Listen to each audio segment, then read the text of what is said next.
Hello and welcome to the beautiful Reaper Fortune's Keep Island, home to a lot of gold, I guess. Here you will find a stunning coastal town, a shady underground grotto, a gorgeous view of the ocean, a heavily guarded mansion, and a winery full of flavor. But battle has broken out and it's a dangerous place to be, so follow me, your handsome and humble guide, as we tour Founders Keep. Let's start on the west, while weaving through the area town, which is aptly named after the town. You will find idyllic homes, cute businesses, and indoor campers who have been sitting there since Black Ops 2. Running down the streets and through staircases can be a dangerous game because of these campers, so I find the best way to traverse town is via rooftop, where you can jump off the opposite direction if heat starts heading your way. Because you don't want no heat, boy. Down on the streets, boy. Better follow me so you're not down in town. I stretched so far for that, and it wasn't even slightly funny. This beautiful island town includes a lot of sightlines for taking out your target, and also a little dartboard that opens a secret door. Town can be a little busy, but I find the pure quantity of loot here usually balances it out, and once you get a hold of navigating it, it is a nice place to look at. But town is full of people, and where there is people, there is also the looming sadness of death. Just a little off to the northwest. Graveyard is where you can go to pay your respects. Oh shit. But when you aren't sprinting away from zombies or picking up the small spattering of loot, there really isn't all that much here for you. So you can go ahead and head on down to our next location, which is Grotto. Do you get it? Because it's underground. It's under the ground. It's a funny joke. Okay, bye. Grotto is part 2 to Smuggler's Cove, but in this video it's part 1 because I said so.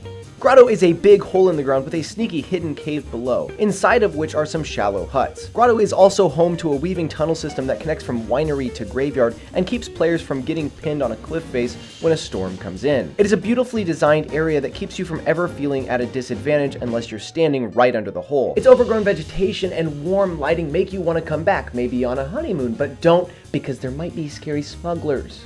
Smuggler's Cove is the younger brother of Grotto. Grotto protects it from the bullies, aka the other areas of the map, and then turns around and bullies it anyways. It contains a couple of islands that are cute and climbable, but I wouldn't want to live in those huts because I get flooding already and I live in Kansas. There isn't all that much to this area but shallow water and shallower combat. It's actually more shallow, but shut up. Moving inland on the north side, we find ourselves at Terrace and Gatehouse, which block off the entrance to the keep, and also the sky, as snipers and mounted LMGers love to sit on top of its high vantage points and shoot in all directions. This area is full of narrow passageways breaking open into sprawling courtyards where fights often break out from high vantage points down onto unsuspecting cowering runners. It is full of beautiful stained glass windows and dreamlike vistas, all preparing to be shattered and chipped by your unrelenting gunfire. Its 2 circular towers hold sway over the entire map, and I hate them. The keep is much like Rebirth's prison, as it is the biggest and most central point of the map. It is a vast improvement over prison though, owing to its location being pushed off to the north, meaning that it isn't subjected to becoming the only location on the map where people land. Actually, more to the contrary, as I feel like a lot of games when I go there I am left alone for the opening few minutes. It is a beautiful building with verticality that feels fair due to its incredible amount of cover, although it is subject to campers. You'll get so distracted looking at all of its glory that you might slip and break your leg, so be vigilant. I know it's vigilant, but it's from Shakespeare. This is Bay.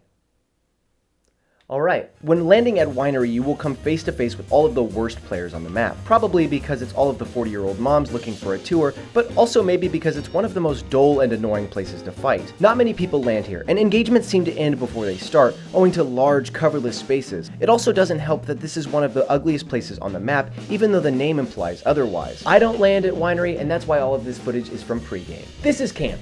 Remember tents from Rebirth?